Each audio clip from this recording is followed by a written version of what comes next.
Peace be with all brothers and sisters. Today, we are going to share the second topic in the End Times process, called the scenes of the End Times. Within the scenes of the End Times, there are several themes. Today, we will first share the social phenomena within the scenes of the End Times. When we understand the End Times, the closer we get to the End Times, what phenomena will appear in society, in our hearts? There will be a sense of knowing, a solid feeling that God has already foreseen. It tells us what kinds of social phenomena will occur. The first is that unlawful acts will increase. Matthew 24:12 says, "Because lawlessness will increase, the love of many will grow cold." This growing cold is not something they choose. They are being cooled off. They are being chilled. It's like when we take a hot soup pan, leave it outside in freezing temperatures. Heat quickly cooled down. Just like hot coals being doused with water. So what is this gradual cooling off? It means he keeps breathing in cold air, taking it in over and over. So your body ends up getting very cold.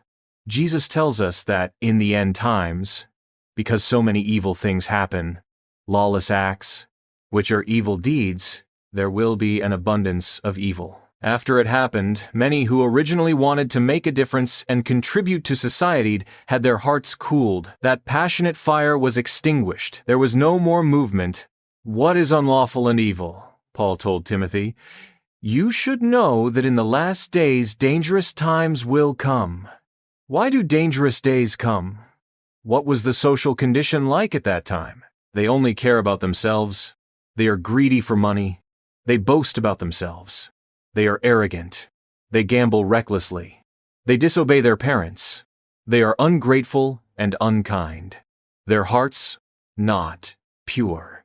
They lack family affection. They don't forgive grudges. They like to spread slander. They can't control themselves. They have violent tempers.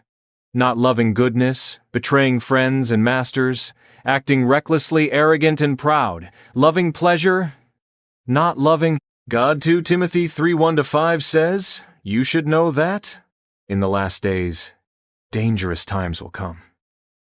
This danger does not mean a threat to your life. It means you will face very difficult and challenging days. In other words, when we face such a society and such hardened hearts, Jesus teaches us, only those who endure to the end will surely be saved. This salvation does not refer to the salvation of eternal life. Rather, it means in times of trouble, you will definitely receive God's deliverance. Why must you endure? My understanding is, because evil, wickedness, and confusion between right and wrong, fighting and cruelty have become the natural trend of the world today.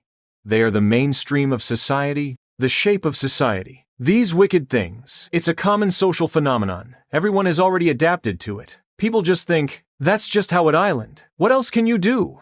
But Jesus told those who belong to him, you must be faithful to what you've been entrusted with. You must be willing to endure loneliness. In other words, don't conform to the values of the world, to the point where you compromise yourself. Just like Paul said to Timothy, these people have a form of godliness, but deny its power. You should avoid these people. In other words, don't seek their approval or acceptance to be seen as one of the guys or to be included in their group, so much so that you follow them down this rebellious path. That is to say, if you refuse to go along with them, what you can do is to leave their behavior behind. You must separate yourself from their company. So Jesus said he wants his people to endure steadfastly. You might be isolated. You might be excluded. You may not be accepted. You could be mocked and humiliated. You won't be able to be accepted by a group. Every action take in the eyes of others. You are seen as a strange person, an outcast. But Jesus says, you should be willing to hold on to your faith. You still need to entrust and maintain the trust that Jesus has given us. Because of this reason, Paul said, these are difficult and challenging days because you have to separate yourself from this evil and Set yourself apart. This comes at a great cost. It's not that just agreeing with a thought is enough, but your entire life, your whole network of relationships, your career advancement, your connections, every aspect you have to make some sacrifices. Matthew 24:12 says, because lawlessness increases, the love of many grows cold. That means they once had love, but after seeing too much evil, day after day, their original motivation or values have been changed. They have disappeared. This has caused many willing to lend a hand, those naturally kind-hearted, to be held back. Previously, when we shared the lessons on the 7 seals, 7 trumpets, and 7 bowls, we mentioned that Revelation 12:17 says, the dragon became angry with the woman. He went to make war against the rest of her children. These children are those who keep God's commandments and bear witness to Jesus. The dragon is Satan. Satan, may I ask, who is he fighting against? He fights against God's children, who keep his commandments and testify about Jesus. So when your love gradually grows cold, when you have become like a frozen person, may I ask, are you still his target? No, you are not.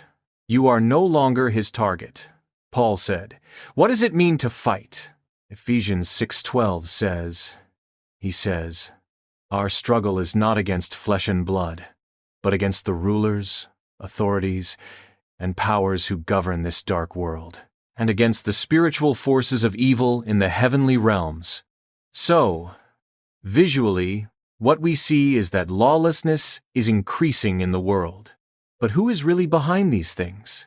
The rise in lawlessness, where does it originate from? It comes from those rulers, authorities, and powers who govern this dark world and the spiritual forces of evil in the heavenly realms. You see, this is a system. This is a system of the spiritual realm. Not everything is Satan. They are Satan's servants, right?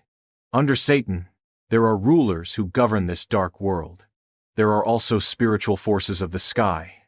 In other words, the entire dark power has an organized system. So, today, the whole world has seen an increase in lawlessness. It is the entire dark power, with its whole power structure, that controls the hearts of people in this world, the situation of this world, because he is the ruler of the air. So Jesus wants us to endure in this corrupt world, in this secular world, patiently holding on to the Farian.com character a believer should have. Just like we said earlier, the dragon fights against those who keep God's commandments, God's children who bear witness to Jesus. The traits of these children of God, they must keep God's commandments. They have the every character of bearing witness to Jesus. If you don't have this character, you won't be the target of his battle. Jesus said, only those who endure to the end will be saved. People with this kind of character in life, Jesus said they will surely be saved. What kind of salvation is this? What we just mentioned is not the salvation of the soul, but the salvation God gives you during your hardships. Revelation 12:14 says, then 2 wings of a great eagle were given to the woman, so she could fly into the wilderness, to her place, to escape the serpent, where she was cared for 1 year, 2 years and a half. Revelation 12:6 says the woman fled into the wilderness where God had prepared a place for her to be nourished for 260 days. Here it says the woman was given the wings of a great eagle to fly, so the woman flew into the wilderness. What is in the wilderness? There is a place God prepared for her. It allowed her to be nourished for 3.5 years.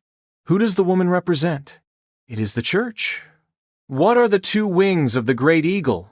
When the angel sounded the 4th trumpet. This is what Revelation 8:13 says.